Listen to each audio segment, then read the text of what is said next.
రత్నైర్మహాబ్ధే తుతుషుర్న దేవాః న భేజిరే భీమవిషేణ భీతిం సుధాం వినా న ప్రయయుర్విరామం న నిశ్చితార్థాత్ విరమంతి ధీరాః.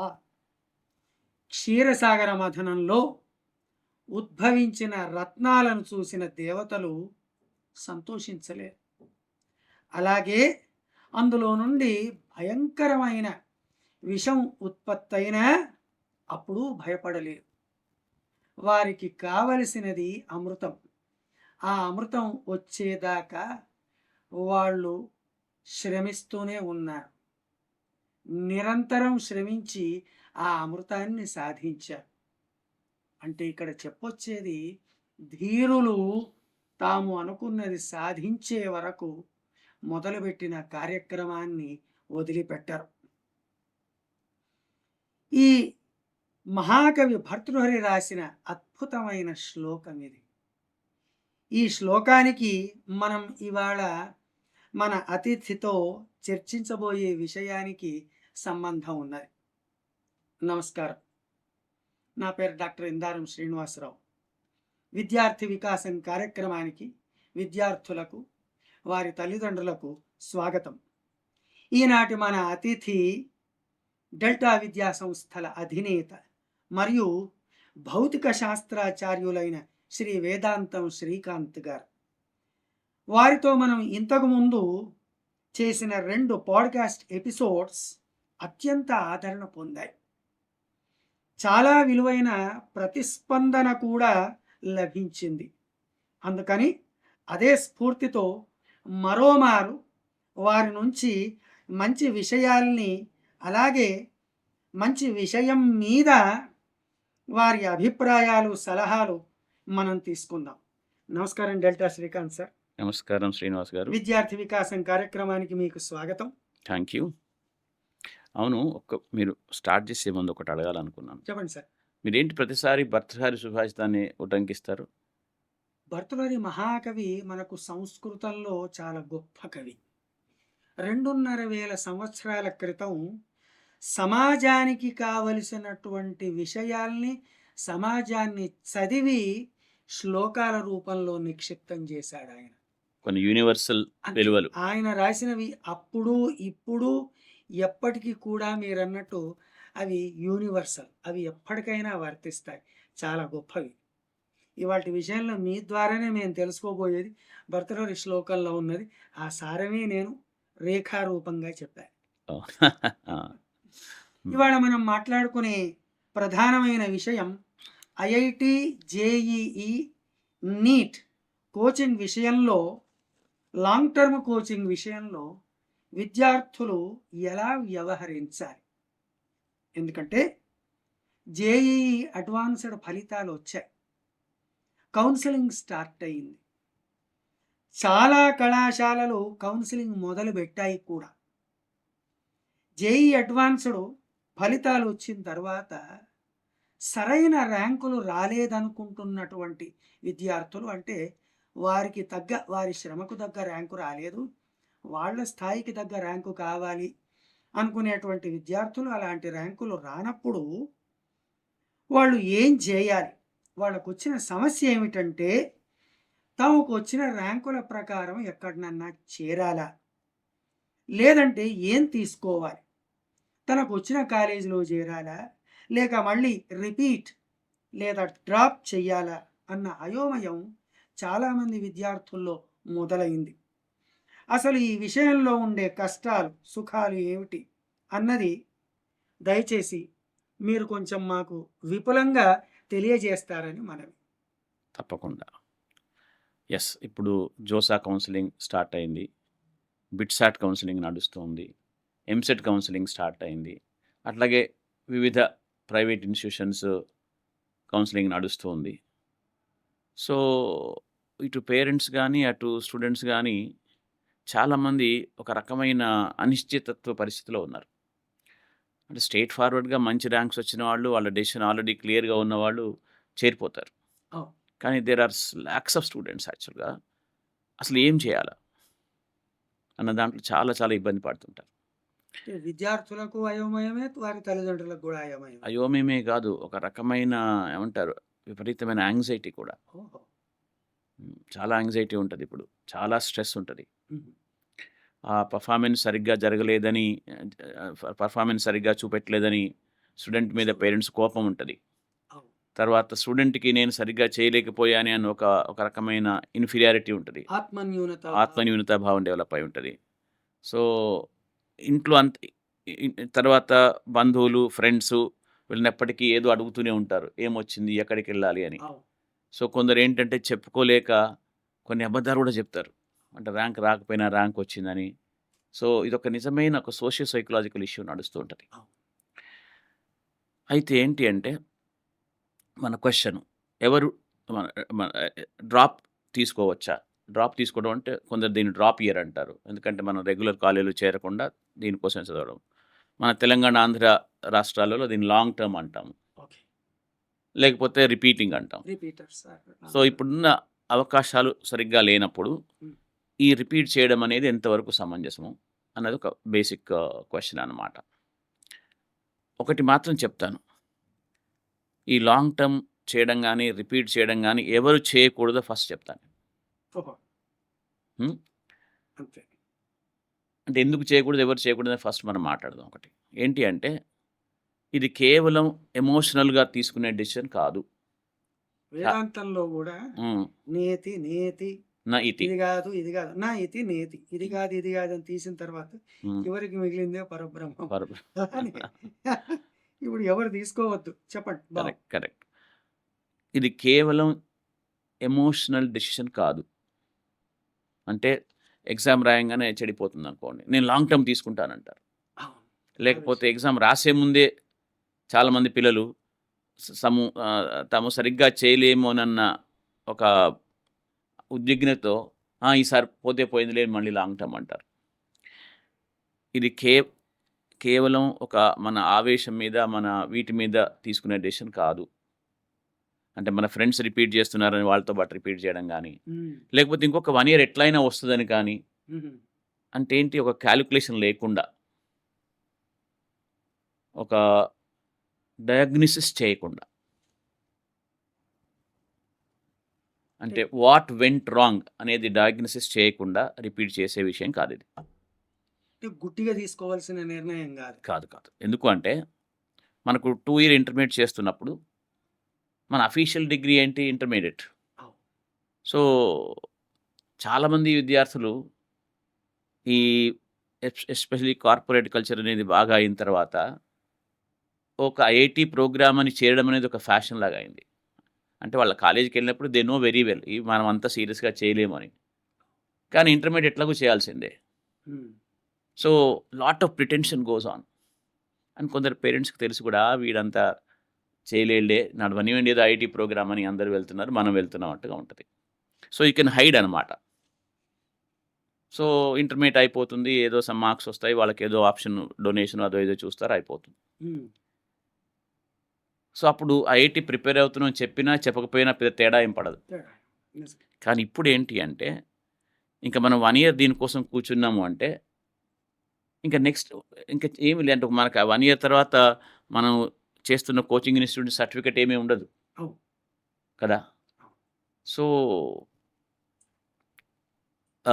ఏంటి, ఇంకా ఇప్పుడు హైడ్ జేయడానికి అవకాశం లేదు.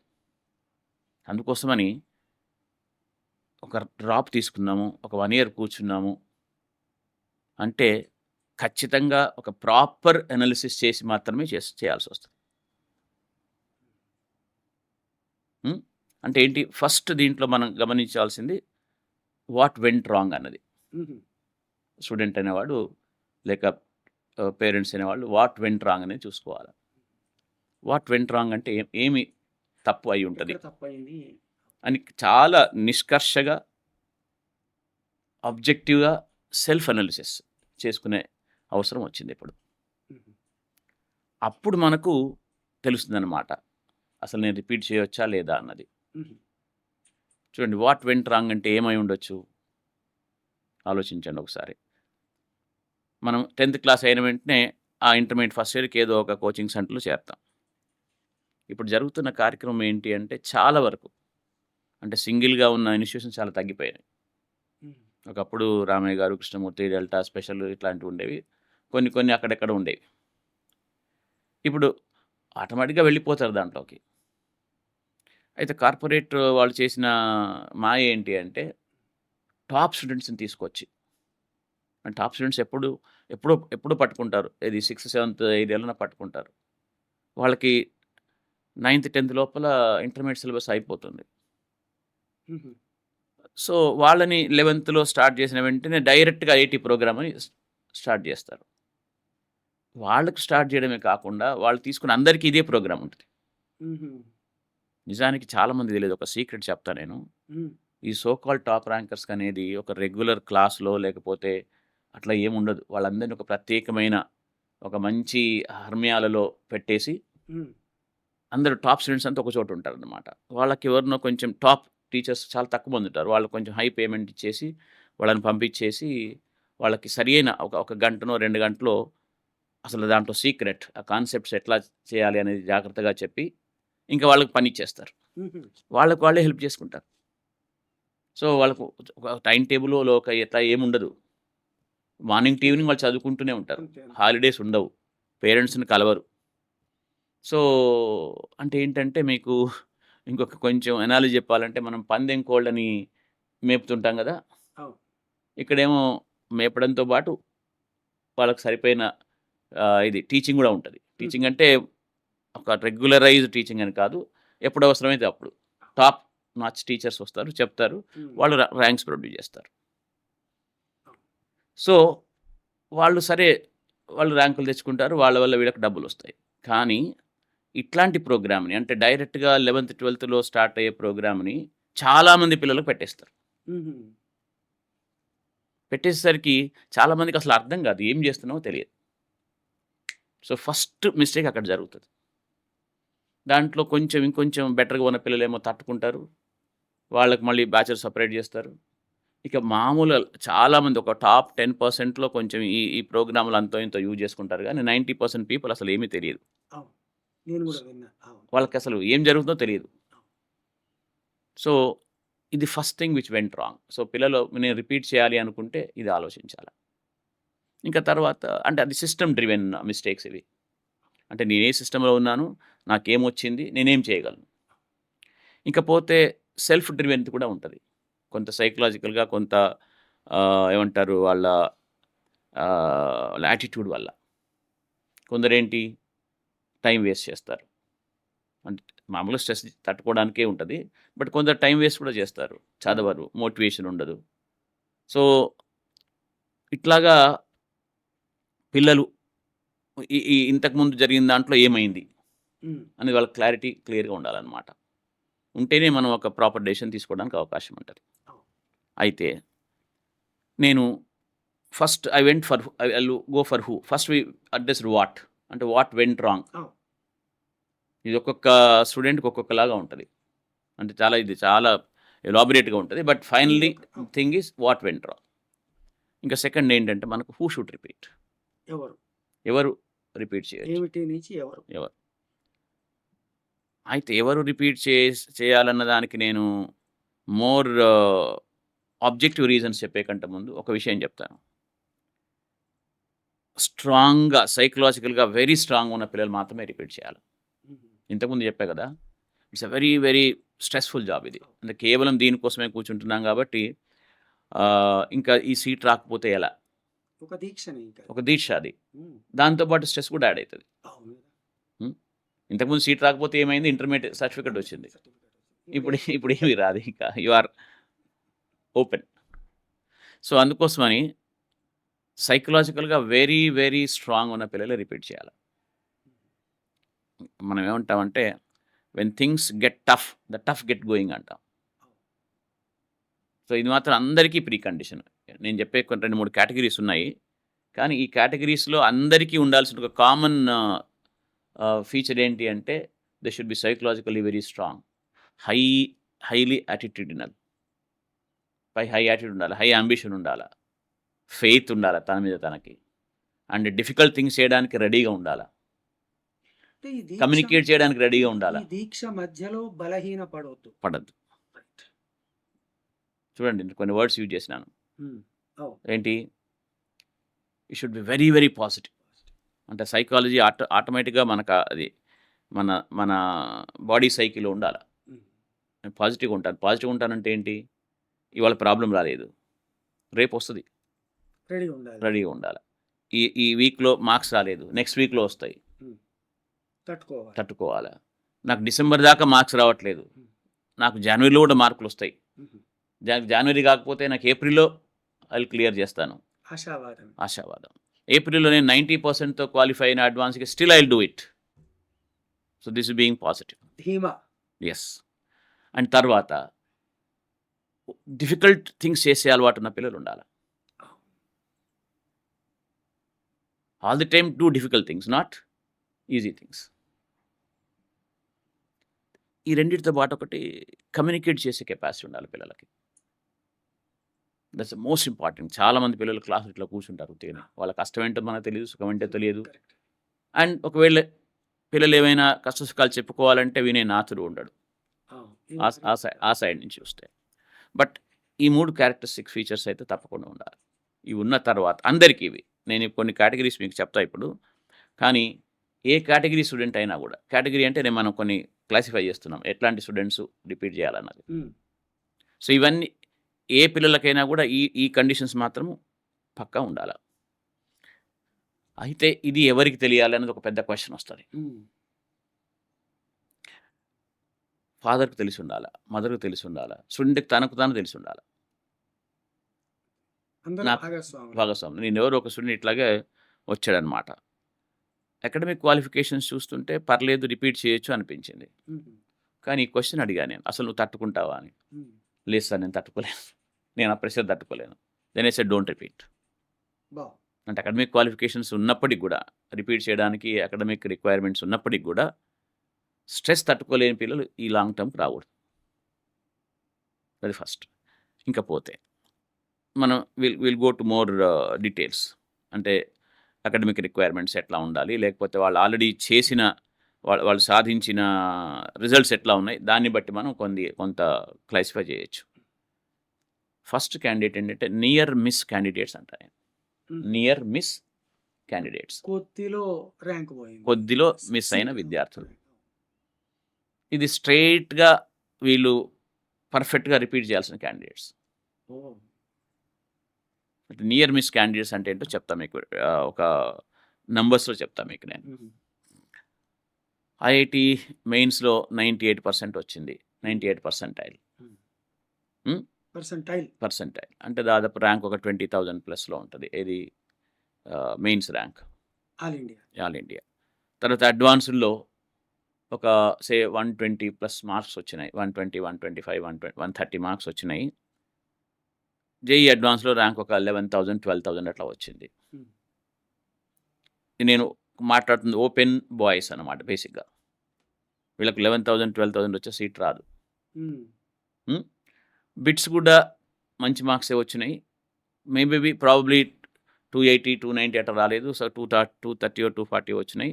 వస్తే ఒక సీట్ ఏమైనా రావచ్చు, బిట్స్లో మంచి సీట్ రావచ్చు.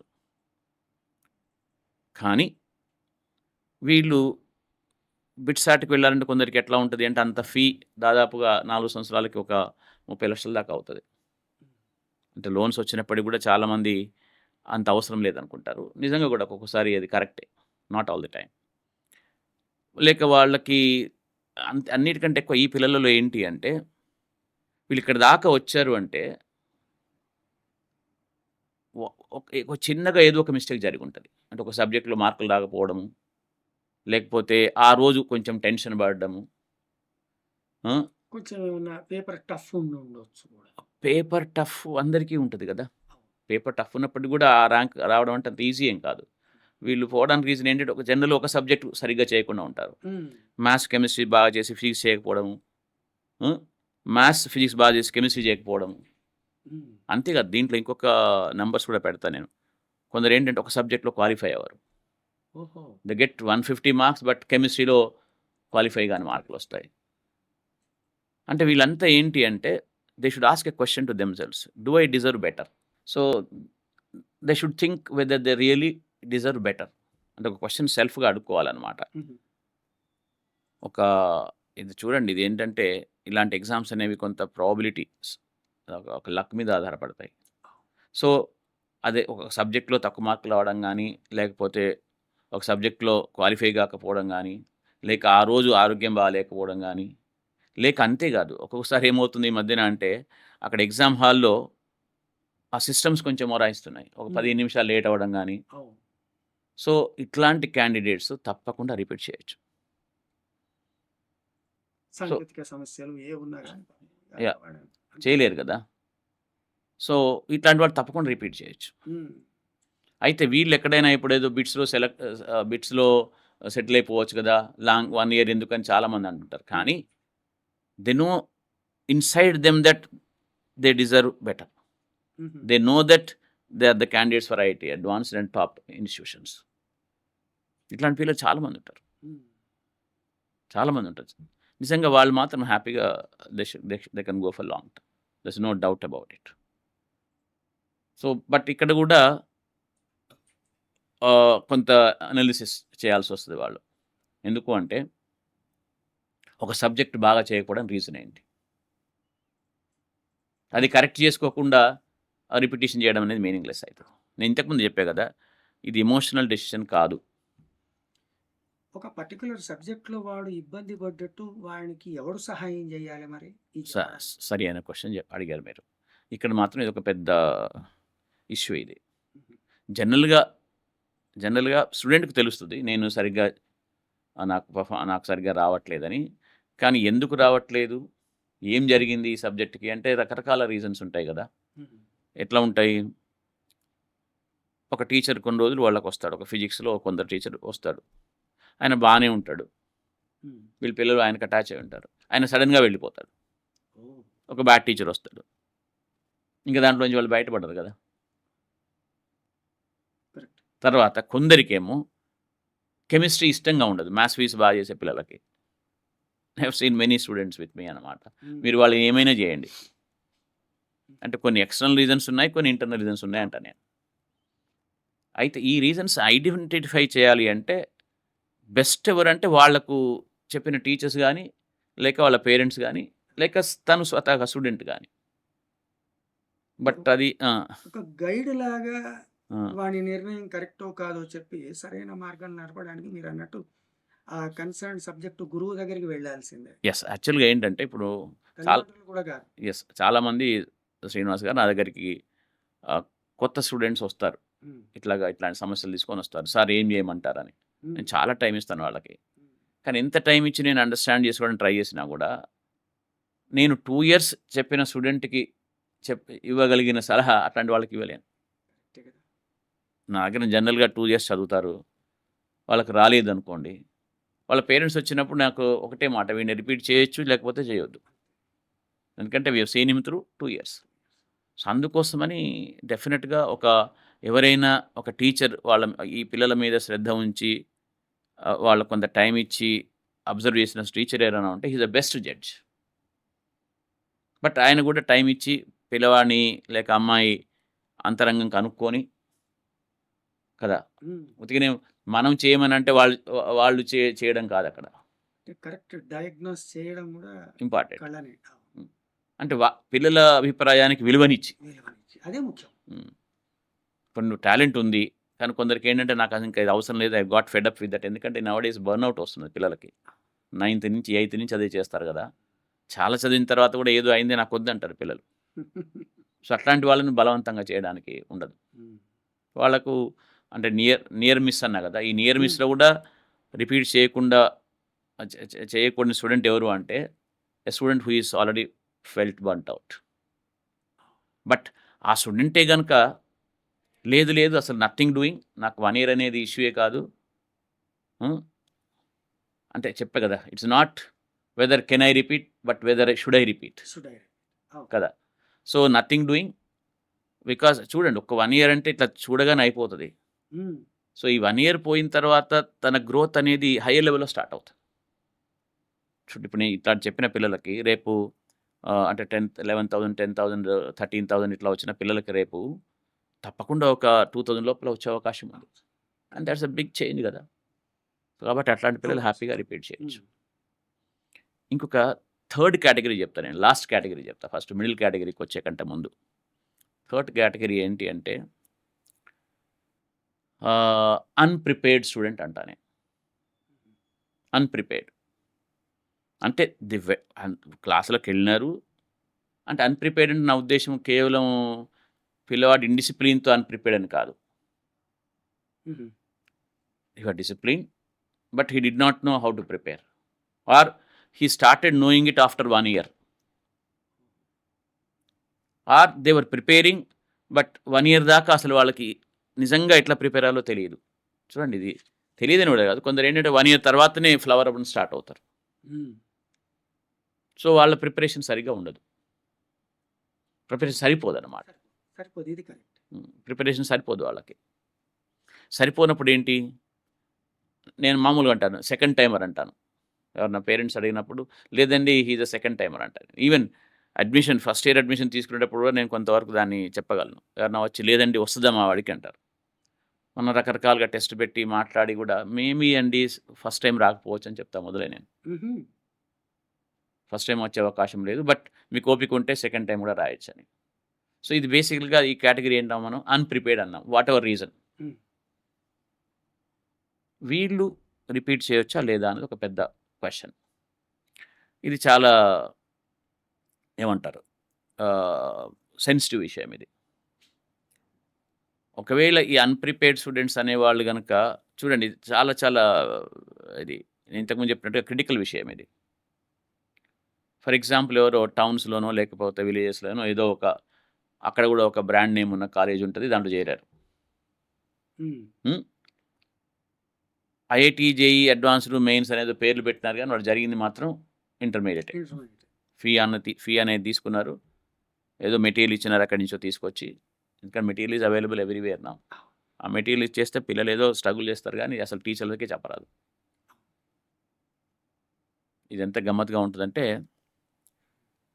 ఆహ్, ఆ మెటీరియల్ చూసి సొల్యూషన్స్ బట్టి కొడతారు పిల్లలు. హ్మ్. చాలా మంది పిల్లలు తెలుసు నాకిక్కడ. ఆ బుక్స్, ఆ సొల్యూషన్స్ బట్టి కొట్టేసి ఐఐటీ అవుద్దనుకుంటారు. చూడండి. సో, హ్మ్. నిజంగా అంటే ఐఐటీ, జేఈఈ అడ్వాన్స్‌కి లేక మెయిన్స్‌కి ఏ రకంగా చదవాలి అనే ఒక అవేర్‌నెస్ లేకుండా వాళ్ళు అన్‌ప్రిపేర్డ్ అన్నట్టు. వాళ్ళకి హ్మ్. ఎంసెట్ ఏదో కొంచెం వచ్చేస్తది ర్యాంకు. అది కూడా గొప్పగా ఏమి రాదు. ఎందుకంటే ఇట్లా ప్రిపేర్ చేస్తే ఎంసెట్ కూడా రాదు. వాళ్ళొచ్చి మళ్ళీ ఇప్పుడు ప్రిపేర్ లాంగ్ టర్మ్ తీసుకోవాలా లేదా అని అడిగినప్పుడు హ్మ్. It should be very very thoughtfully ఆహ్, ఆలోచించాల్సొస్తది. ఇంటర్మీడియేట్ మాత్రం 970 మార్క్స్ ఉంటాయి. హ్మ్. ఇంటర్మీడియేట్ బాగానే చదువుతారు అందరన్నమాట. 970 ఉంటాయి. కొందరసలు ఐఐటీజే ప్రిపరేషన్ చేయకుండా కూడా 980, 990 మార్క్స్ వచ్చిన పిల్లలు ఉన్నారు. హుహు. వీళ్ళందరూ రిపీట్ చేయాలా లేదా అనేది ఇంపార్టెంట్. కానీ అట్లాంటి పిల్లలకు రిపిటీషన్ అనేది కొంచెం కష్టం. ఎందుకంటే ఒక వెరీ రాంగ్ ప్రిపరేషన్ అయినా, నో ప్రిపరేషన్ అయినా చేసున్నారనుకోండి వాళ్ళు. వెరీ రాంగ్ ప్రిపరేషన్ అంటే నేను చెప్పాను మార్కెట్ డ్రివెన్ అది. అవును. ఏదో అక్కడ ఒక బ్రాండ్‌తో ఒకటి పెట్టారు. హ్మ్. తర్వాత దానికి నోట్స్ ఉన్నాయి. ఫీ తీసుకున్నారు. ఇవి టౌన్‌లలో జరుగుతాయి ఎక్కువగా. టౌన్‌లలో గాని లేకపోతే హైదరాబాద్ చుట్టూ ఉన్న రంగారెడ్డి డిస్ట్రిక్ట్‌లో కానీ, లేకపోతే very very I mean bad branches of corporate. అక్కడ ఏమి జరగదసలు. ఔట్‌స్కర్ట్స్. అసలేమి జరగదు. యాక్చువల్ చెప్పాలంటే ఐఐటీ ప్రిపరేషన్ అంటేనే తెలీదు పిల్లలకి. హ్మ్. ఇంక లేకపోతే అవకాశాలు లేని పిల్లలుంటారు. అవును. వీళ్ళకి ఇంటర్మీడియేట్ మార్క్స్ బాగానే వస్తాయి. ఎంసెట్ ఏదో దరిదాపుల్లో వస్తది. హ్మ్. వీళ్ళు ప్రిపేర్ కావాలా లేదా అనేది ఒక పెద్ద క్వెషన్ చాలా సార్లు. ఒకటే చెప్తున్నా. వీళ్ళు ఒకవేళ ప్రిపరేషన్‌కొస్తే మళ్ళీ చెప్పాను స్ట్రాంగ్‌గా ఉండాల్సొస్తది. స్ట్రాంగ్‌గా ఉండడమే గాకుండా నేను సబ్జెక్ట్ నేర్చుకోవాలని మాత్రమే రావాలి. అయితే సబ్జెక్ట్ నేర్చుకొని ఎక్కడికి రావాలా అనేది పెద్ద క్వెషన్ మళ్ళీ. అది వేరే సంగతి. మళ్ళీ అట్లాంటి దాంట్లోని చేరితే అది వే టు రిపీట్ అనే దాని కిందొస్తది. అవును. సో, మనం ఇంతకుముందు చేసిన పద్ధతిలోనే మళ్ళీ చేస్తే అవుతుంది అనుకుంటే అది అవ్వదు. కానీ కానీ నేను 2 ఇయర్స్ చదివాను. 970 మార్క్స్ వచ్చినాయి ఇంటర్మీడియేట్‌లో. కానీ నాకు సబ్జెక్ట్ ఏమీ రాదు. ఎంసెట్ ర్యాంక్ గూడా ఏదో మాదిరిగా వచ్చింది. అంటే అంతే ఎంసెట్ సమానం. ర్యాంక్ ఏదో మాదిరిగా ఎందుకంటున్నానంటే ఎంసెట్‌లో ఏ ర్యాంక్ వచ్చినా కూడా సీటొస్తది. హ్మ్. కదా! అవును. ఏదో ప్రతి టౌన్‌లో ఒక కాలేజ్ ఉంది ఇప్పుడు. అవును. సో, ఆ కాలేజ్‌కెళ్ళి నిజంగా చెప్పాలంటే ఆ కాలేజ్‌కెళ్ళి సెటిల్ అయితే గొప్పగా ఏమి ఉండదు. కానీ are they ready to change their method of study? Are they ready to adapt to a real study of IIT JEE? అట్లా ఎవరైనా దొరుకుతారా? సో, అట్లా ఎవరైనా దొరికితే వాళ్ళు నిజంగా మళ్ళీ ఒక జీరో నుంచి స్టార్ట్ చేసి తక్కువ టైంలో ప్రిపేర్ అయ్యే కెపాసిటీ ఉంటే రిపీట్ చేయొచ్చు. కానీ వాళ్ళు ఒక best option, decent option, worst option పెట్టుకోవాలి. హుహు. Best option, decent worst. Worst option. Best option ఏంటి? ఐఐటీఏ. హ్మ్. డీసెంట్ ఆప్షన్ ఏంటి? మిగిలిన కాలేజ్‌లు ఎన్ఐటీలు, ట్రిపుల్ ఐటీలు లేకపోతే టాప్ 5 ఎంసెట్ కాలేజ్‌లో సీట్లు. అది వర్స్ట్ అంట నేను యాక్చువల్‌గా చెప్పాలంటే. హ్మ్. లాస్ట్ ఆప్షన్ అది వర్స్ట్ అనను. హ్మ్. Last option. సో, ఇట్లా అనుకుంటేనే వాళ్ళు రిపీట్ చేయాలి. లేకపోతే చేయొద్దు. అక్కడ వర్స్ట్ అంటే మిగిలిన అది. అంతే. ఆ! అంతే. అది కరెక్ట్. యాహ్! సో, ఎందుకంటే ఎంసెట్ కూడా ఒక 50,000 వచ్చింది. సీట్ వస్తది. అవును. కానీ ఆ 50,000 వచ్చిన కాలేజీకి సీట్‌కెళ్తే అంత పెద్దగా ఏమీ జరగదు. ఇబ్బంది. అంటే స్టూడెంట్ కమ్యూనిటీ అంత బాగుండదు. రైట్? అవును. తర్వాత ఆపర్చునిటీ లెర్నింగ్ జరగదు. ఆపర్చునిటీస్ సరిగ్గా ఉండవు. ఎక్స్‌పోజర్ ఉండదు. సో, వాళ్ళు రిపీట్ చేయొచ్చు. కానీ ఇది బ్లైండ్‌గా రిపీట్ చేస్తానని చెప్పేసి మళ్ళీ వెళ్ళి ఇంకొక ఏమంటారు ఒక పెనంలోంచి పొయ్యిలోంచి పెనంలో పడడం ఏమంటారు గదా! అవును. పెనం మీద నుంచి పొయ్యిలో పడ్డ. పెనం నుంచి పొయ్యిలో పడ్డట్టు కాకుండా ప్రాపర్‌గా ప్లేస్‌కెళ్ళి హ్మ్. కనీసం నాకు ఎంసెట్ అయినా టాప్ ర్యాంక్ రావాలని వెళ్ళొచ్చు. ఎవరు వీళ్ళు? ఒక బ్యాడ్ సిస్టమ్ నుంచి వచ్చిన వాళ్ళు గాని, అసలు ఏ సిస్టమ్ నుంచి రాని వాళ్ళు గాని. సో, ఇది ఒక కేటగరీ. వాళ్ళు కూడా అన్‌ప్రిపేర్డే. ఇకపోతే ఒక గుడ్ సిస్టమ్‌లో ఉండి కూడా ప్రిపరేషన్ కంప్లీట్ కాని పిల్లలుంటారు. ఓహో! హ్మ్. గుడ్ సిస్టమ్‌లో ఉండి కూడా ఎందుకంటే అది వాళ్ళ స్వతహాగా వాళ్ళ కెపాసిటీని బట్టి ఉంటదది. ఇంతకుముందు వాళ్ళకి కొంత కెపాసిటీ ఉండుంటది. But bad system. ఇప్పుడు ఇక్కడ ఉన్న వాళ్ళకేంటంటే గుడ్ సిస్టమ్ ఉన్నప్పటికి కూడా వాళ్ళు ఆ టైం వరకు వాళ్ళు ఫ్లరిష్ అవ్వలేదు. హ్మ్. అట్లాంటి పిల్లలు కూడా రిపీట్ చేయొచ్చు. హ్మ్. అంటే వాళ్ళకి కూడా ఆప్షన్స్ ఎట్లా ఉంటాయి? ఓ 20,000 ఎంసెట్ వస్తది. ఒక 130, 140 బిట్సాట్ వస్తది. తర్వాత ఇంకేవో కొన్ని ప్రైవేట్ కాలేజ్‌లో వస్తాయి గానీ వాళ్ళు డబ్బులు పెట్టడం ఇష్టం లేదు. సో, వాళ్ళు కూడా రిపిటీషన్‌కెళ్ళొచ్చు. హ్మ్. గుడ్. హ్మ్. ఇంకొక మిడిల్ కేటగరీ ఉంటది. This is very important. Performance gap. ఏంటి? Performance. Performance gap students. Near మిస్‌కి, పెర్ఫార్మెన్స్ గ్యాప్‌కి కొంచెం తేడా ఉంటది. హుహు. నియర్ మిస్ ఏంటంటే దే ఆర్ ఆల్‌మోస్ట్ దేర్. ఈ పెర్ఫార్మెన్స్ గ్యాప్ స్టూడెంట్స్ అంటే ఏంటంటే నిజానికి వాళ్ళకి టాలెంట్ ఉంది. బట్ పెర్ఫార్మ్ చేయలేకపోయారు. హుహు. వాళ్ళకి కొన్ని ఆప్షన్స్ ఉన్నాయి ఇంకా. అంటే ఐఐటీ కాకుండా ఇంకా కొన్ని ఆప్షన్స్ ఉన్నాయి. సో, ఇది ఇంకొక కేటగరీ యాక్చువల్‌గా. కారణాంతరాల వల్ల పెర్ఫార్మ్ చేయలేకపోయాను వాడు. ఏమైనా కావచ్చు కారణం. కారణాలు ఏమైనా అవ్వచ్చు. బట్ మోస్ట్‌లీ ఇవన్నీ అంతర్కారణాలే ఉంటాయి. ఓహ్! హుహు. బేసిక్‌గా. హ్మ్. అంతర్కారణాలు కొంత మీరన్నట్టుగా ఎక్స్‌టర్నల్ కూడా ఉండొచ్చు. బట్ వాళ్ళకి డెఫినిట్‌గా ఆ కెపాసిటీ ఉంది. హుహు. But they perform badly. Badly అంటే చెప్తాను చూడండి ఎట్లా బ్యాడ్‌లీయో. ఆహ్, మెయిన్స్‌లో జస్ట్ అడ్వాన్స్ క్వాలిఫై అయిన మార్క్స్ వచ్చినాయి. అడ్వాన్స్ క్వాలిఫై అవ్వలేదు. లేకపోతే ఆహ్, క్వాలిఫై కంటే తక్కువ మార్కులు వచ్చినాయి క్వాలిఫై అవ్వలేదు. కొంచెం ఎక్కువ మార్కులు వచ్చినాయి క్వాలిఫై అయినారు. హుహు. చూడండి ఫర్ ఎగ్జాంపుల్ ఒక 90 పర్సెంటైల్ వచ్చింది ఏదో మనకి ఈడబ్ల్యూఎస్ కింద అనుకోండి. They qualify for the advanced. కానీ అక్కడ బాగా చేయరు. సో, ఐఐటీ అడ్వాన్స్ అనేది అసలు దగ్గర వాళ్ళు దాని దరిదాపు కూడా వెళ్ళలేరు. ఇక్కడ ఈ 90 పర్సెంటైల్ ఈడబ్ల్యూఎస్‌తో ఎన్ఐటీలో సీట్లు రావు. ట్రిపుల్ ఐటీలో సీట్లు రావు. ఎంసెట్ 20,000 అట్లా వచ్చింది. 20,000కి కూడా ఒక కాలేజ్ వస్తది. బట్ సమ్‌హౌ వాళ్ళకి నచ్చదు. హ్మ్. మిడ్‌సాట్‌లో ఒక 140, 130 మార్క్స్ వచ్చినాయి. హ్మ్. సో, వీళ్ళకి అవకాశాలుంటాయి. ఎందుకంటే ఆ పెర్ఫార్మెన్స్ గ్యాప్ ఫిలప్ చేసుకోగలిగితే వీళ్ళు చేయగలరు. సో, వీళ్ళు కూడా రిపీట్ చేయొచ్చు. సో, మనం 3 కేటగరీస్ అనుకున్నాం. ఏంటి? Near miss, near miss, unprepared, unprepared. Completely unprepared, మూడోది పెర్ఫార్మెన్స్ గ్యాప్. సో, పిల్లలెవరైనా ఈ 3 కేటగరీలో మనం ఎక్కడున్నారో చూసుకుంటే సరిపోతదనమాట. దాన్ని బట్టి నిర్ణయం తీసుకోవాలి. నిర్ణయం తీసుకోవాలా. అంటే అల్టిమేట్‌గా ఏం చెప్తున్నానంటే, రిపిటీషన్ అనేది ఒక రిడెంప్షన్ ఆఫ్ కోర్స్. అంటే ఇంతకుముందు మనం చేయలేకపోయేదాన్ని ఇప్పుడు చేయాలనుకోని చేయడమే. కానీ అది మన ఆవేశానికి, మన ఏమంటారు ఎమోషన్‌కి సంబంధించిన విషయం కాదు. ఆలోచించి హ్మ్. తీసుకోవలసిన నిర్ణయం. తప్పకుండా. అంటే ఇందులో స్టూడెంటే గాక తల్లిదండ్రులు, హ్మ్. అవసరమైతే ఆ సబ్జెక్ట్ కన్సర్న్డ్ టీచర్లు కూడా ఇన్వాల్వ్ కావాల్సిందే. తప్పకుండా ఇన్వాల్వ్ కావాలా. ఒక గ్రూప్ డెసిషనే నిజానికి. యాహ్! అయితే ఎందుకు అంటే చెప్తా చూడండి. అంటే నిజంగా ఒకవేళ రిపిటీషన్ అనేది చేయాలనుకున్నప్పుడు ఎందుకు చేయాలంటే ఓవరాల్‌గా ఆలోచిస్తే చూడండి మనం ఏదో ఒక కాంప్రమైజ్ అయిపోయి, హ్మ్. కాంప్రమైజ్ అయిపోయి ఏదో ఒక కాలేజీలో చేరతాం. హ్మ్. అక్కడ మనం హ్యాపీగా ఉండం. Try to understand. హ్మ్. అక్కడ స్టూడెంట్ గ్రూప్ బాగా ఉండదు. అక్కడ అక్కడ మనం 4 ఇయర్స్ తర్వాత ఒక క్యాంపస్ ఇంటర్వ్యూలు సరిగ్గా ఉండవు. కొత్తగా నేర్చుకునేది ఏమి ఉండదు. ఎక్స్‌పోజర్ ఉండదు. హ్మ్. బట్ ఒక సంవత్సరం గనక వదిలేసి మనం ఈ పరిస్థితి మార్చగలిగితే రిపిటీషన్ అనేది నథింగ్ సీరియస్. అది చాలామంది లేదండి కాంపిటీషన్ పెరుగుతుంది గదా!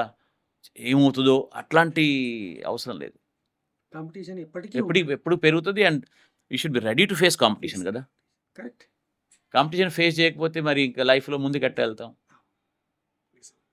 అయితే పాపం ఏంటంటే ఇప్పుడు నడుస్తున్న ఇష్యూస్ ఏంటంటే ఇదంతా విన్న తర్వాత కూడా చాలా మందికి ఏం చేయాలో అర్థం కాదు. అంటే నేనెక్కడున్నానన్నది. ఎందుకు అంటే ఒక సరి అయిన సిస్టమ్ అంటే పిల్లల్ని గైడ్ చేసే సిస్టమ్ లేదు మనకి. చాలా మందికి దీంట్లో ఉన్న అవగాహన తక్కువ. రకరకాల వాళ్ళు రకరకాలు చెప్తారు. ఈ మధ్యన ఇన్‌ఫ్లుయెన్సర్స్ తయారైనారు. ఈ ఇన్‌ఫ్లుయెన్సర్స్ కూడా ఏంటి అంటే వాళ్ళకొక ఏమంటారు వెస్టెడ్ ఇంట్రెస్ట్ ఉంటది. అంతే కదా సార్. ఇప్పుడు నేను చెప్తాను వెళ్ళండి ఇక్కడ డెల్టాకెళ్ళండి లేకపోతే అక్కడికి ఫలానా చోటికెళ్ళండి అని చెప్తే నాకు దాంట్లో ఏదో కొంత లాభం ఉంటది. హ్మ్. కదా! ఆ! లేకపోతే చాలామంది ఏంటి గ్రూపులుగా పిల్లల్ని పంపిస్తుంటారు. హ్మ్. దాని వెనక ఏముంటదో తెలుసుగా మీకు? ఆ! అర్థం. కదా! సో, అట్లా కాకుండా కేవలం స్టూడెంటు శ్రేయస్సు దృష్ట్యా ఆలోచించే మంచి కౌన్సిలర్స్ దగ్గరికి గాని, మంచి టీచర్స్ దగ్గరికి గాని వెళ్ళి ఆహ్, హానెస్ట్‌గా, హానెస్ట్‌గా వాళ్ళ ప్రీవియస్ పెర్ఫార్మన్స్‌ను, వాళ్ళ ప్రీవియస్ తప్పులను చెప్పుకోవడం రావాలి. ఎందుకంటున్నానంటే, ఈ మధ్య నా పిల్లలొస్తే నాకు 95 పర్సెంటైల్ వచ్చింది అంటారు. హ్మ్. నీ దగ్గర ఏమైనా ఉందా బాబు అని చూపెట్టమంటారు. అది పోయింది అంటారు. That is dishonesty. అట్లా నడవదు. సరిగ్గా మనకొచ్చిన ఈ మార్క్స్ అన్నీ ఏ ఎగ్జామ్స్ రాసినారో అన్నీ ఇంటర్మీడియేట్ దగ్గర నుంచి మొదలుపెడితే, నేనైతే వాళ్ళ స్కూల్ ఎక్కడ చదివినారు, వాళ్ళ లెర్నింగ్ హ్యాబిట్స్ ఏంటి, వాళ్ళ లెర్నింగ్ కల్చర్ ఏంటి, ఆ! ఫస్ట్ టైమ్ మెయిన్స్‌లో ఎంతొచ్చింది, సెకండ్ టైమ్ మెయిన్స్‌లో ఎంతొచ్చింది. హుహు. ఎందుకంటే ఈ మెయిన్స్ అనేది ఒక పెద్ద తమాషా అయింది. మనం మన టిక్కులు గనుక పెట్టుకు వెళ్తే ఒక ప్రాబబిలిటీ ఏంటంటే కొందరికి 92 పర్సెంటైల్ కూడా రావచ్చు. హుహు. First time. హ్మ్. సెకండ్ టైమ్ వచ్చేసరికి 40 వస్తదది. హుహు. నేను అప్పుడే అనుకుంటాను. ఇది ఫ్లూక్‌గా వచ్చింది అని. సో, ఇటు నంబర్స్ అన్ని నంబర్స్ ఇంక్లూడింగ్ ఎంసెట్‌లో ఎంతొచ్చింది, ఇంటర్మీడియేట్‌లో ఎంతొచ్చింది, లేకపోతే మణిపాల్ రాస్తే ఎంతొచ్చింది, వీఐటీ ఎంతొచ్చింది. ఆ! ఇవన్నీ నంబర్స్ ఉండాలా పక్కన. హ్మ్. తర్వాత తన గురించి తాను చేసుకునే ఎవాల్యుయేషన్ అనేది నిష్కర్షగా, ఆబ్జెక్టివ్‌గా ఉండాలా. పేరెంట్స్ కూడా దాన్ని సపోర్ట్ చేయాలా. అంటే ఆత్మవంచన పనికిరాదు సార్. పనికిరాదు. అండ్ పేరెంట్స్ కూడా ఫుల్‌గా పిల్లల వెనక ఉండాలా ఆ విషయంలో. అమ్మో! అది చాలా ఎందుకంటే ముఖ్యం. ఇది కూడా ఒక పెద్ద సామాజికమైన ఇష్యూ అనమాట. ఈ పేరెంట్స్ ఏంటి కొందరేమో రిపీట్ చేయమంటారు. దాంట్లో ఒక పేరెంట్స్ రిపీట్ చేస్తే ఒప్పుకుంటుంది. ఒక పేరెంట్ ఒప్పుకోరు. కొందరు పిల్లలు రిపీట్ చేస్తారంటే పేరెంట్స్ వద్దంటారు. So, it's a very, very complicated issue actually చెప్పాలంటే. అందుకనే నేనన్నది స్టూడెంటు, పేరెంట్సు, ఆ కన్సర్న్ టీచర్ ముగ్గురు కలిసి డెసిషన్ తీసుకోవాలి. తీసుకోవాలి. తీసుకుంటే డెఫినిట్‌గా ఒక 1 ఇయర్ డ్రాప్ అనేది ఒక పెద్ద ఇష్యూయే కాదు. చూడండి ఆలోచించండి. నిజం. రేపు ఓ క్యాంపస్‌కేదో క్యాంపస్‌కెళ్ళి అక్కడ జాబ్స్ రాక తిరుగుతూ ఉండే కంటే ఒక టాప్ ఇన్‌స్టిట్యూట్‌కి వెళ్ళగలిగితే, ఒక బెటర్ ఇన్‌స్టిట్యూట్‌కి వెళ్ళగలిగితే జీవితం ఈ సెటిల్ ఈ అయిపోతుంది. అవుతది. ఇక్కడ ఈ గ్యాప్ అక్కడ కవర్ అవుతది గదా! కరెక్ట్. Correct sir. ఈ గ్యాప్ అక్కడ కవర్ అవుతుంది బేసిక్‌గా. సో అందుకోసమని ప్రతిసారి ఈ సమయంలో ఏమవుతుంది గ్యాప్ రావడం మహాపరాధం అనుకునేటువంటి పేరెంట్స్ని కూడా నేను చూశాను. అవును. అంటే దానికి పెద్ద రీజన్ ఏముండదు. పెద్ద రీజన్ ఏముండదు. ఏంటి కాంపిటీషన్ రాను పెరుగుతుంది. అంటే ఎట్లా మాట్లాడతారంటే, నాకు సీట్ వచ్చే గ్యారంటీ ఎవరైనా ఇస్తే నేను రిపీట్ చేస్తానంట. కష్టం. అది కాదు కదా! మనకు చూడండి పిల్లలకు తెలుస్తుంది. అన్నిటికంటే ఒక విషయం చెప్తా చూడండి సార్. యాక్చువల్‌గా నిజంగా చెప్పానంటే అందరికీ సరిపోయిన ఇంకొక మంచి ఒక బేసిక్ ఫండమెంటల్ థింగ్ చెప్తా నేను. ఫ్లోర్ ఏంటి? అంటే మన ఫ్లోర్ కంటే కింద ఆలోచించండి. ఫ్లోర్ ఏంటి అంటే లెర్నింగ్. నేను గట్టిగా నేర్చుకుంటాను అని అనుకుంటే ఎవరైనా రిపీట్ చేయొచ్చు. సీలింగ్ అనేది ఐఐటీ ప్రాబ్లం ఏం లేదు. Try to understand. ఎందుకంటే ఇవన్నీ మాట్లాడుతూ చాలా కన్ఫ్యూజన్ అవ్వచ్చు. ఒక స్టూడెంట్ కనుక నేను ఫ్యూచర్లో I should be on my feet. నేను సరిగ్గా లెర్నింగ్ జరగలేదు వేరియస్ రీజన్స్కి. ఇప్పుడు గట్టిగా ఈ లాంగ్ టర్మ్ పేరులో నేను మ్యాథ్స్, ఫిజిక్స్, కెమిస్ట్రీలో ఎస్పెషల్లీ మ్యాథ్స్, ఫిజిక్స్, ఎందుకంటే ఇంజనీరింగ్ లెవెల్ పిల్లలకు maths, physics is more important than chemistry of course ignore చేయకూడదు. Marks chemistry very very important. And కొన్ని ఇంజనీరింగ్స్ కెమిస్ట్రీ కూడా అవసరమే.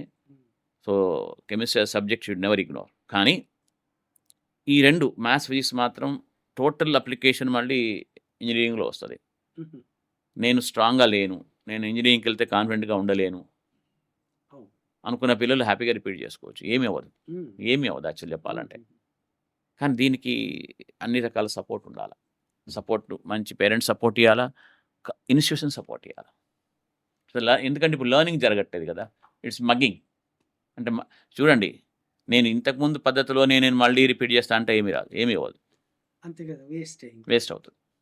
బట్ ఏముంది అట్ ది మోస్ట్ వర్స్ట్ ఏమవుతుంది, మంచిగా నేర్చుకొని వెళ్తాను అనుకుంటే సరిపోతుంది. అట్లా చాలామంది నేను గైడ్ చేసినాను. ఎందుకంటే అసలు ఏమీ లేకుండా, ఆప్షన్స్ లేకుండా, ఇంతకుముందు చెప్పే చూడండి, ఊళ్ళో ఉండి అసలు ఏమీ చదువుకోకుండా ఇంటర్మీడియట్ మార్క్స్ వచ్చి ఏమి సీట్ రాకుండా పిల్లలు కూడా రిపీట్ చేసినారు. సో ఇదంటే ఏంటంటే స్ట్రైట్ ఫార్వర్డ్గా ఎస్ నో అని చెప్పడానికి కాదు, చాలా చాలా కూలంకషంగా పిల్లలు లేకపోతే మన టీచర్సు లేక పేరెంట్స్ కూర్చొని టైం తీసుకొని ఇట్లాగా కావాలంటే పాయింట్స్ వేసుకోవచ్చు. ఒక 10 ఫ్యాక్టర్స్ పెట్టుకొని ఆ 10 ఫ్యాక్టర్లు ఒక్కొక్క దానికి 10 పాయింట్స్ ఇచ్చేసి 5, 6, 7 యాడ్ చేసుకొని 60 పైన వచ్చినాయా 70 పైన వచ్చినాయా అని చూసుకొని చేయాల్సిన పని. Priority based. ఎస్. అంటే చాలా అవును కదా, మరి ఐఐటీ లాంటి ఇన్స్టిట్యూట్స్కి వెళ్తున్నాం అంటే ఆలోచన లేకుంటే ఎట్లాగా మనకి అన్సైంటిఫిక్గా వెళ్ళడానికి ఉండదు కదా. ఇక్కడి నుంచి జీవితం ఒక ప్లాన్డ్గా నడవడం మొదలు పెట్టుకోవాల్సింది. చూడండి, మనం ఏమైనా తప్పకుండా ఎమోషనల్ ఎనర్జీ అవసరం, ఇన్సైట్ అవసరం తన గురించి తాను. కానీ ఒక ఎస్పెషల్ లాంగ్ టర్మ్ డెసిషన్ అప్పుడు మాత్రం డెఫినెట్గా it should be very very well informed. అంటే అంతకుముందు చేసిన తప్పులు చేయకుండా ఉండాలంటే మీరు చెప్పిన ఈ పద్ధతి కావాల్సింది కదా. కరెక్ట్. వేర్ ఎవరు ఏమిటి అనుకున్నాయి, ఎక్కడ చేరాలి, ఇది మీరు చాలా సెన్సిటివ్ క్వశ్చన్ అడుగుతున్నాను నన్ను. ఎక్కడ చేరాలి? ఇప్పుడు మొన్నటిదాకా ఒక ఇన్స్టిట్యూషన్లో చేరి వాడు చదువుకున్నాడు, నియర్ మిస్ లేకుంటే ఏదైనా, వాడికి ఇప్పుడు నెక్స్ట్ ఇంకా అద్భుతమైన ర్యాంకు రావాలి, మంచి కాలేజ్ కావాలంటే వాడు ఎలాంటి ఇన్స్టిట్యూషన్లో చేరాలి, వేర్ టు జాయిన్? ఇది ఏం చెప్పమంటారు దీనికి ఇప్పుడు? ఎందుకంటే first I use the words. First మనకు ఆంధ్ర కార్పొరేట్స్ ఉంటాయి, తర్వాత తెలంగాణ కార్పొరేట్స్ తయారైనాయి, ఇప్పుడు నేషనల్ కార్పొరేట్స్ వచ్చినాయి కదా. Total non sense in this sector అన్నమాట. సో పిల్లలను లేదు, ఒక స్టూడెంట్ అంటే ఒక జీవితము, వానికి మనం అన్యాయం చేయకూడదు అనే ఆలోచన ఎవరికి ఉంది ఇవాళ రేపు కదా. సో బట్ ఇప్పటికీ అక్కడక్కడ డెల్టా లాంటి ప్లేస్లు డిఫరెంట్ పాకెట్స్లో డిఫరెంట్ రీజన్స్లో ఉన్నాయి. అయితే ఇంకొకటి మీరు అడిగారు కాబట్టి చెప్తున్నా, చాలామంది ఏం చేస్తారంటే లాంగ్ టర్మ్కి వెళ్ళేటప్పుడు ఇండివిజువల్ సబ్జెక్ట్స్కి వెళ్ళి నేను ప్రిపేర్ అవుతానంటారు. అది చేయకూడదు. ఇది చాలా ముఖ్యమైన పాయింట్. సరే మర్చిపోయాను మీరు. హ్మ్. ఇండివిజువల్ సబ్జెక్ట్స్ ఇక్కడ ట్యూషన్‌కి వెళ్తా, అక్కడ ట్యూషన్‌కి వెళ్తా అంటే అది అవ్వదు. నేను కేవలం ఆన్‌లైన్‌లో చేస్తానంటే నడవదు. ఓహ్! 2 ఎక్స్‌ట్రీమ్ ఎండ్స్ అంటారు. యెస్. హ్మ్. ఎందుకంటే వాళ్ళు అట్లా చేయడానికి రీజన్ ఏంటి? ఇంతకుముందు నేను చెప్పిన రీజను హ్మ్. కదా! అవును. ఇక్కడ ఒక చోటికి పోతే అది అట్లాగే ఉంది, ఇది అట్లాగే ఉంది, ఇది అట్లాగే ఉంది, ఇది అట్లాగే ఉంది. మరి ఏం చేయాలి వాళ్ళు? So, they get into this. So, అట్లా చేయాలంటే చాలా కష్టం. హైయెస్ట్ లెవెల్ ఆఫ్ డిసిప్లిన్ ఉండాల్సొస్తది వాళ్ళకి. సో, ఓన్లీ ఆన్‌లైన్ కోచింగ్ గాని, లేకపోతే ఇండివిడ్యువల్ ట్యూషన్స్ గాని జనరల్‌గా పనిచేయవు. నేను చాలా సార్లు చూశాను. హుహు. బట్ ఎక్కడైనా కొంచెం వాళ్ళు కనుక్కొని ఓపికగా ఒక ఇండివిడ్యువల్ ఇన్‌స్టిట్యూషన్స్ ఉన్నాయా? హ్మ్. అక్కడ టీచర్స్‌కి ఎక్స్‌పీరియన్స్ ఉందా? వాళ్ళేమైనా మనకు హెల్ప్ చేయగలరా? అని ఆలోచించి డిఫరెంట్ ప్లేసెస్‌కెళ్ళి కౌన్సెలింగ్ తీసుకొని హ్మ్. చేయాల్సొస్తది. So, but at the same time లేదు వాళ్ళకి ఇంతకుముందున్న టీచర్ వాళ్ళు చదివిన టీచర్ బానే వాళ్ళకున్నారు. వాళ్ళు మళ్ళీ హెల్ప్ చేయడానికి రెడీగా ఉన్నారంటే కూడా వెళ్ళొచ్చు. హుహుహు. అట్లా ఏం లేదు. ఉంటారు కదా! ఇప్పుడు ఇన్‌స్టిట్యూషన్స్ ఈ పెద్ద కార్పొరేట్ సిస్టమ్‌లో కూడా కొన్ని బ్రాంచుల్లో సెటిల్డ్ టీచర్స్ ఏమైనా ఉంటే కొంచెం పిల్లల మీద శ్రద్ధ చూపించే వాళ్ళు ఉంటారు కూడా. మంచి సలహా చేసేవాళ్ళు, శ్రేయోభిలాషులు ఉంటే అట్లా కూడా వెళ్ళొచ్చు. హుహు. బట్ జనరల్‌గా ఏంటంటే డెఫినిట్‌గా అది తనను అంటే తనకు ఎక్కడ ఇంపార్టెన్స్ వస్తుంది? ఎవరు చూసుకోగలరు? హ్మ్. ఇప్పుడు టాప్ ర్యాంకర్స్ అంతా అటే ఎందుకు గ్రావిటేట్ అవుతారంటే వాళ్ళకు మంచి ఒక బ్రహ్మాండమైన రాజప్రసాదంలో పెట్టి నేర్పిస్తున్నారు కదా! అవును. ఆ! హుహుహు. కాబట్టి తప్పులేదు. సో, మనం మన స్వార్థం చూసుకోవాలా. చూసుకొని ఆఫ్‌కోర్స్ మన స్వార్థం చూసుకోవాలి. తర్వాత ఇంకొకటేంటంటే నేను పని చేయాలి అని అనుకోవాలా. నేను వాళ్ళ దగ్గరికెళ్ళినంత మాత్రంలో అవుతుందని మాత్రం అనుకోను. నిజం. చాలా మందికి తెలీదది. కొందరు అమాయకంగా పేరెంట్స్ అట్లాగే అనుకుంటారు. ఆ ఫలానా చోటికెళ్ళాం కదా! సీట్ వస్తదనుకుంటారు. అట్లా కాదు. హ్మ్. మనను కేర్ చేసేవాళ్ళు ఎవరున్నారు? మనకు గైడ్ చేసేవాళ్ళు ఎవరున్నారు? సో, అది ఒక పర్టిక్యులర్ ఇన్‌స్టిట్యూట్ అని చెప్పడానికి ఏమి లేదు నాకు. People should take these things into account అంతే. ఎప్పుడు ఈ రిపీటర్ అనేటివాడు దాన్ని మొదలుపెట్టాలి? When to start? ఇప్పుడే స్టార్ట్ చేయాలి. ఇంకా వేరే యూ కెనాట్ అంటే టేక్ టైమ్. రిజల్ట్ వచ్చిన ఇమ్మీడియేట్‌గా దాన్ని ఇప్పుడు బట్టి లేదు. అంటే రిజల్ట్ వచ్చినా కొంచెం ఆప్షన్స్ చూసుకుంటారు కదా! హ్మ్. మొ కనీసం ఎర్లియస్ట్ జూలై 1 నుంచే ఉండాల. హ్మ్. ఇంక మీరు అది కూడా మంచి క్వెషన్ అడిగినారు. రకరకాల ఆప్షన్స్ తిరిగి వచ్చేసి ఇప్పుడు ఆగస్ట్‌లో, సెప్టెంబర్‌లో అప్పుడు రిపీటేషన్ అంటారు. అది వేస్ట్. హుహుహు. కొందరైతే ఇప్పటికే స్టార్ట్ చేశారు. హుహు. ఎందుకంటే వాళ్ళు వెరీ క్లియర్. మేలో కూడా స్టార్ట్ చేసిన పిల్లలు కూడా ఉంటారు. హుహు. బట్ జూన్‌లో కొంత ఇప్పుడు ఇవి నడుస్తుంటాయి కదా! ఇది దాదాపుగా అయిపోవస్తది ఇంకా. కౌన్సెలింగ్‌లో ఆ! అవన్నీ. ఆ!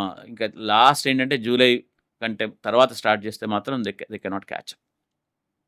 ఎందుకంటే జనవరిలో మళ్ళీ ఫస్ట్ మెయిన్స్ ఉంటాయి. మెయిన్స్ ఉంటుంది. అవును. So, time is very less. Long టర్మ్‌లో ఏంటంటే ఆహ్,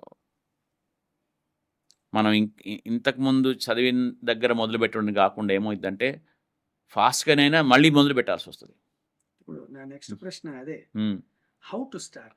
హౌ టు స్టార్ట్ అంటే చూడండి. ఎలా మొదలుపెట్టాలి? ఎలా చదవాలి? యెస్. ర్యాంక్ రావాలంటే? చాలా కీలకమైన ప్రశ్న. హ్మ్. ఇది కూడా చాలా డెలికేట్ క్వెషనే ఇది మళ్ళీ. But anyway let me tell you in general sense. మామూలుగా ఏమనుకుంటారు ఇంతకుముందు కొన్ని చాప్టర్స్‌లో సరిగ్గా లేను. ఒక సబ్జెక్ట్‌లో సరిగ్గా లేను. హ్మ్. నేను ఆ సబ్జెక్ట్ మాత్రమే ప్రిపేర్ అవుతా. ఆ చాప్టర్స్ మాత్రమే ప్రిపేర్ అవుతాను కొందరు స్టార్ట్ చేస్తారు. హ్మ్.